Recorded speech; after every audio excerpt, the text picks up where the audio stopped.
ಕಾಂಗ್ರೆಸ್ ಸರ್ಕಾರ ರೈತ ವಿರೋಧಿ ನೀತಿಯನ್ನ ಅನುಸರಿಸ್ತಾ ಇದೆ ಅಂತ ನಗರ ಪುಟ್ಟಪ್ಪ ವೃತ್ತದ ಬಳಿ ಬಿಜೆಪಿ ರೈತ ಮೋರ್ಚಾ ಸರ್ಕಾರಕ್ಕೆ ಧಿಕ್ಕಾರ ಕೂಗಿ ಪ್ರತಿಭಟನೆ ನಡೆಸಿದರು. ಸಿದ್ದರಾಮಯ್ಯ ನೇತೃತ್ವದ ರಾಜ್ಯ ಕಾಂಗ್ರೆಸ್ ಸರ್ಕಾರ ರೈತ ವಿರೋಧಿ ಧೋರಣೆ ಅನುಸರಿಸ್ತಾ ಇದೆ. ಪ್ರಸಕ್ತ ಸಾಲಿನಲ್ಲಿ ಸುರಿದ ಮಳೆಯಿಂದಾಗಿ ಕಾಫಿ, ಕರಿಮೆಣಸು ಸೇರಿದಂತೆ ಇನ್ನಿತರ ಕೃಷಿಗಳು ನೆಲಕಚ್ಚಿವೆ. ರೈತರಿಗೆ ಇಲ್ಲಿಯವರೆಗೆ ಬಿಡಿಗಾಸು ಪರಿಹಾರ ಬಂದಿಲ್ಲ. ಪರಿಹಾರ ಒದಗಿಸುವಲ್ಲಿ ಸ್ಥಳೀಯ ಶಾಸಕರು ವಿಫಲರಾಗಿದ್ದಾರೆ ಎಂದು ಬಿಜೆಪಿ ಜಿಲ್ಲಾಧ್ಯಕ್ಷ ರವಿ ಕಾಳಪ್ಪ ಆರೋಪಿಸಿದರು. ಬೆಳೆ ಪರಿಹಾರ ನೀಡದ ಕಾಂಗ್ರೆಸ್ ಸರ್ಕಾರಕ್ಕೆ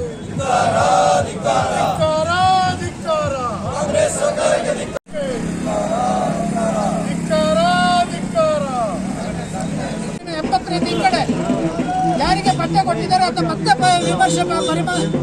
ಪರಾಮರ್ಶೆ ಮಾಡಬೇಕು ಅಂತೇಳಿ ಇವರು ಈಗಾಗಲೇ ಪಟ್ಟ ಕೊಟ್ಟಿರೋದನ್ನು ಇನ್ನು ಕೊಡಕ್ಕಿರೋದು ಸಮೇತ ಯಾವುದನ್ನೇ ಕೊಡುವಂಥ ಉದ್ದೇಶ ಇರಲಿಲ್ಲ.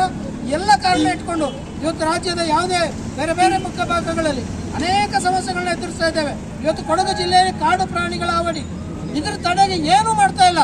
ಆನೆಗಳ ಹಾವಳಿ ಇರ್ಬೋದು, ಹುಲಿಗಳ ಹಾವಳಿ.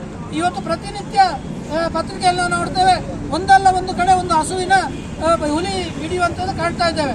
ಇದಕ್ಕೆ ಶಾಶ್ವತ ಪರಿಹಾರಕ್ಕೆ ಸರ್ಕಾರ ಮುಂದೆ ಬರಬೇಕು. ಅದು ಬಿಟ್ಟುಬಿಟ್ಟು ಒಂದು ಸಣ್ಣ ಪರಿಹಾರವನ್ನು ಹಿಂದೆ ಬಿಜೆಪಿ ಸರ್ಕಾರ ಏನು ಕೊಡ್ತಾ ಇತ್ತು ಅದನ್ನೇ ಮುಂದುವರಿಸಿ ಯಾವುದೇ ಒಂದು ಹೆಚ್ಚಿನ ಒಂದು ಕ್ರಮ ಕೈಗೊಳ್ತಾ ಇಲ್ಲ. ಯಾವುದೇ ಒಂದು ಕಾಡು ಪ್ರಾಣಿಗಳು ನಾಡಿಗೆ ಬರದಾಗೆ ಯಾವುದೇ ಒಂದು ಯೋಜನೆಗಳನ್ನು ಕೈಗೊಳ್ತಾ ಇಲ್ಲ.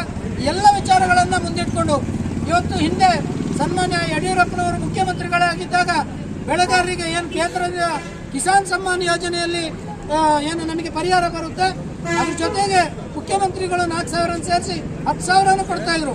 ಈ ಸರ್ಕಾರ ಬಂದ ಮೇಲೆ ಅವರ ಒಂದು ಏನು ಹೈಕಮಾಂಡ್ ತಿಳ್ಕೊಂಡು ಅವ್ರ ಜೊತೆ ಓಡಾಟ ಮಾಡುವಂಥದ್ದೇ ಅವ್ರು ಮಾಡ್ತಿರುವಂಥ ಇವತ್ತಿನ ಸರ್ಕಾರದ ಒಂದು ಆಡಳಿತ ವ್ಯವಸ್ಥೆ ಆಗಿದೆ.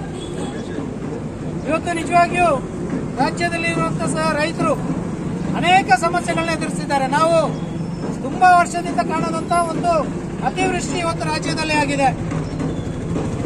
ಸುಮಾರು 5 ರಿಂದ 6 ತಿಂಗಳು ಸತತ ಮಳೆಯಿಂದಾಗಿ ನಾವೆಲ್ಲ ಅನೇಕ ಬೆಳೆಗಳನ್ನು ಎಲ್ಲ ಭಾಗದಲ್ಲಿ, ಕರ್ನಾಟಕದ ಎಲ್ಲ ಭಾಗದಲ್ಲೂ ಎಲ್ಲ ಬೆಳೆಗಳನ್ನು ನಾವು ಇವತ್ತು ಕಳ್ಕೊಂಡಿರುವಂಥ ರೈತರು ಅನೇಕರ ಆತ್ಮಹತ್ಯೆಯನ್ನು ಮಾಡ್ಕೊಂಡಿರುವಂಥದ್ದು ನಾವು ನೋಡಿದ್ದೇವೆ. ಯಾಕೆಂತ ಹೇಳಿದ್ರೆ ರೈತರಿಗೆ ಇದೊಂದೇ ಜೀವಾಳ. ವರ್ಷಕ್ಕೊಂದು ಫಸಲನ್ನು ತೆಗೆಯುವಂಥದ್ದು, ಅದರಲ್ಲಿ ಬಂದರೆ ಮಾತ್ರ ಆತ ಜೀವನ ಸಾಗಿಸಬೇಕು. ಆತನ ಸಂಸಾರ, ಆತನ ಮಕ್ಕಳನ್ನ ವಿದ್ಯಾಭ್ಯಾಸ ಎಲ್ಲವನ್ನು ಅದರಿಂದಲೇ ನೋಡಬೇಕು. ಆದರೆ ಈ ಸರ್ಕಾರ ಇದ್ರ ಬಗ್ಗೆ ಇದ್ರ ಗೋಜಿಗೆ ಹೋಗದೆ ಯಾವುದೇ ಒಂದು ರೀತಿಯಲ್ಲಿ. ನಂತರ ಖಾಸಗಿ ಬಸ್ ನಿಲ್ದಾಣದಿಂದ ತಾಲೂಕು ಕಚೇರಿವರೆಗೆ ಸರ್ಕಾರದ ವಿರುದ್ಧ ಧಿಕ್ಕಾರದ ಘೋಷಣೆ ಕೂಗುತ್ತಾ ಪ್ರತಿಭಟನಾ ಮೆರವಣಿಗೆ ನಡೆಸ್ತಾ ತಾಲೂಕು ಆಡಳಿತ ಸೌಧಕ್ಕೆ ಬಂದು ತಹಶೀಲ್ದಾರ್ ಅವರಿಗೆ ಮನವಿ ಪತ್ರ ಸಲ್ಲಿಸಲಾಯಿತು. ಕಾಂಗ್ರೆಸ್ ಸರ್ಕಾರಕ್ಕೆ ಬೆಳೆ ಪರಿಹಾರ ಕೊಡುವ ಕಾಂಗ್ರೆಸ್ ಸರ್ಕಾರಕ್ಕೆ, ಕಾಂಗ್ರೆಸ್ ಸರ್ಕಾರಕ್ಕೆ ಸರಿಯಾಗಿ ಸಮೀಕ್ಷೆ ಮಾಡಿದ ಸರ್ಕಾರಿ ಅಧಿಕಾರಿಗಳಿಗೆ ಸರಿಯಾಗಿ ಸಮೀಕ್ಷೆ ಮಾಡಿದ ಸರ್ಕಾರಿ